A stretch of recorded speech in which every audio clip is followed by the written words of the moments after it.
el año 1938 encontró a los Estados Unidos en un estado de profunda inquietud, una nación que aún lidiaba con las persistentes sombras de la Gran Depresión. La dificultad económica era una realidad diaria para millones, fomentando una sensación generalizada de vulnerabilidad y una profunda ansiedad por el futuro. En este contexto, la radio había emergido como el rey indiscutible de los medios de comunicación masiva, un hogar resplandeciente en el centro de la sala de estar estadounidense. Era más que un simple aparato, era un conducto vital para la información, una fuente de entretenimiento asequible, una fuerza poderosa para la unidad nacional. Cada noche, las familias se reunían alrededor de sus radios, sus rostros iluminados por el suave resplandor del dial, listos para ser transportados por dramas, comedias, las solemnes voces de los noticieros. Este nuevo medio poseía un poder sin precedentes para moldear la percepción y la emoción públicas. A diferencia de la palabra impresa, la radio entregaba sus mensajes con la inmediatez e intimidad de la voz humana, creando una conexión directa y personal con su audiencia. En una era anterior a la televisión, los sonidos que crepitaban a través de los altavoces se dejaban a la imaginación del oyente, pintando imágenes vívidas y a menudo profundamente personales en la mente. Los locutores entendían este poder íntimamente, creando programas diseñados para evocar risas, lágrimas, suspenso. La autoridad de la radio era inmensa, difuminando la línea entre el entretenimiento y los informes de hechos. El clima político global solo amplificaba la tensión subyacente de la nación. Los titulares estaban llenos de noticias preocupantes del extranjero. El ascenso del fascismo en Europa, la agresiva expansión de la Alemania nazi, la inminente amenaza de otra guerra catastrófica. Los estadounidenses escuchaban con aprehensión los informes de crisis internacionales, un zumbido constante y de bajo nivel de temor que formaba la banda sonora de sus vidas diarias. Esta atmósfera de miedo e incertidumbre creó un terreno fértil para la sugestión. El público estaba preparado para esperar lo inesperado, para creer que el desastre podría ocurrir en cualquier momento, no solo por el colapso económico, sino por un mundo hostil más allá de sus fronteras. La radio era su ventana a este mundo, una ventana que podía dejar entrar el miedo tan fácilmente como la tranquilidad. Fue en este ambiente cargado que se transmitieron los dramas radiofónicos semanales del Mercury Theater on the Air. Estos programas, aunque aclamados por la crítica, a menudo luchaban por encontrar una gran audiencia, frecuentemente eclipsados por programas más populares y alegres en las redes competidoras. Sin embargo, la serie fue un crisol de innovación. La fuerza creativa detrás de ella, un joven y ambicioso artista llamado Orson Welles, estaba a punto de aprovechar la ansiedad colectiva de la nación y el poder único de la radio para crear una transmisión que se convertiría en una parte indeleble del folclore estadounidense, un momento que definiría para siempre la intersección de los medios, el arte y el miedo público. En el corazón del Mercury Theater on the Air estaba su cofundador y director, Orson Welles. Con solo 23 años en 1938, Welles ya era un prodigio del escenario y del sonido, una figura carismática cuya ambición creativa solo era igualada por su profunda comprensión del efecto teatral. Él veía la radio no como una limitación, sino como un vasto escenario invisible, donde el poder del sonido podía usarse para crear un realismo y una intensidad emocional sin igual. Welles y su compañía de actores eran maestros de la ilusión auditiva, utilizando la voz, los efectos de sonido y el ritmo para construir mundos enteros en la imaginación del oyente. Él no estaba simplemente presentando obras de teatro, estaba creando experiencias inmersivas, diseñadas para eludir el intelecto y hablar directamente a las emociones más profundas del oyente. Para la transmisión programada para la noche anterior a Halloween, Welles eligió adaptar La Guerra de los Mundos. La historia original era una narrativa de invasión marciana ambientada en la Inglaterra victoriana. Welles vio una oportunidad para algo mucho más radical e inmediato. Le indicó a su escritor, Howard Koch, que revisara completamente la historia, trasplantando los eventos a la América contemporánea.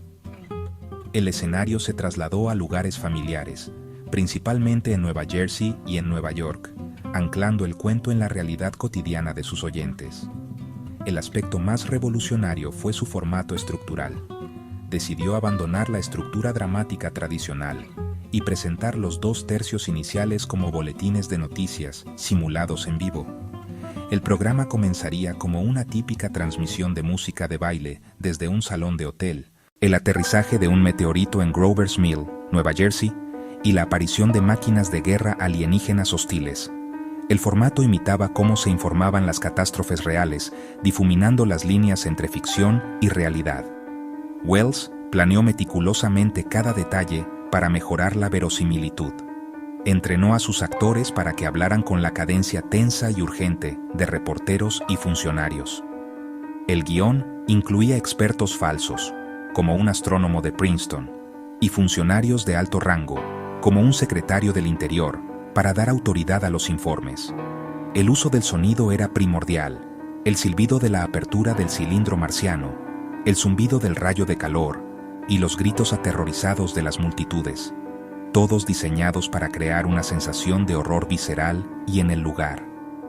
Fue una apuesta artística calculada, un experimento para ver si las convenciones de noticias podían hacer que una historia imposible se sintiera aterradoramente real. Inmediatamente después de la transmisión, una narrativa poderosa y duradera se afianzó, que la obra de radio de Orson Welles había sumido a toda la nación en un estado de pánico masivo sin precedentes.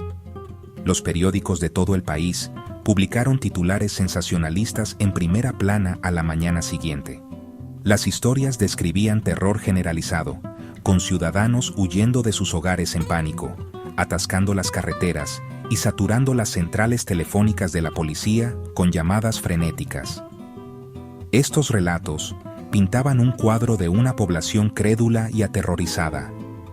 Esta versión se convirtió rápidamente en la verdad aceptada y consolidó el estatus legendario de la transmisión. Sin embargo, el análisis histórico y sociológico moderno presenta una imagen más matizada. Un examen cuidadoso de la evidencia sugiere que el pánico fue exagerado. Calificaciones de audiencia. Los datos censales, los registros de archivo. La audiencia era, en realidad, bastante pequeña. La encuesta C.E. Hooper indicó solo alrededor del 2%. La gran mayoría escuchaba a Edgar Bergen en NBC o no escuchaba la radio esa noche. Algunas personas se asustaron genuinamente, pero el pánico no fue generalizado ni de alcance nacional.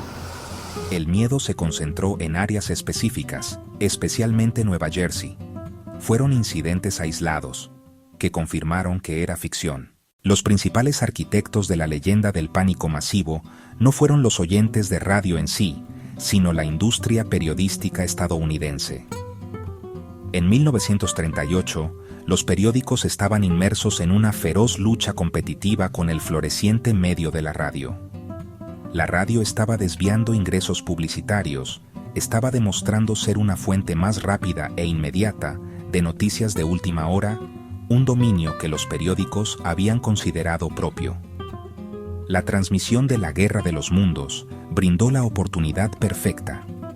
Al retratar la radio como un medio irresponsable y peligroso, capaz de incitar al caos en todo el país, los periódicos podían crear una historia sensacional para vender ejemplares y sembrar dudas sobre la credibilidad de su rival.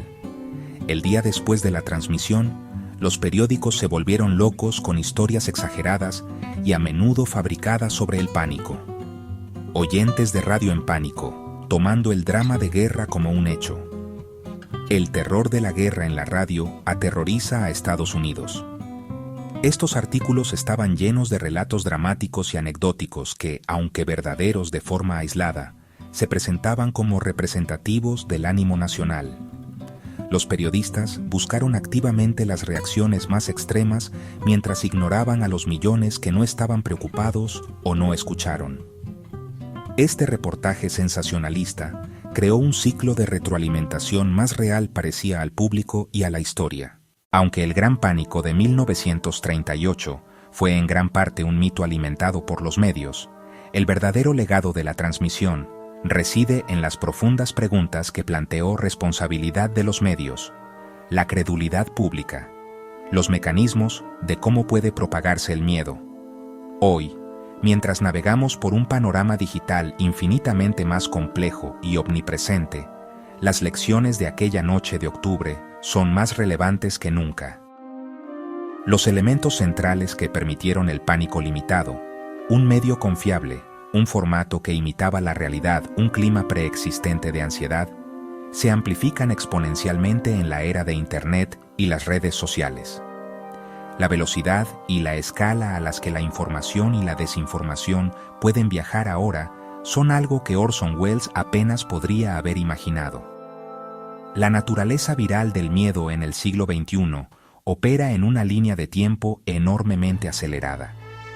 Un solo tuit no verificado, un video manipulado, un artículo de noticias fabricado, pueden circunnavegar el globo en minutos, llegando a millones antes de que se pueda verificar.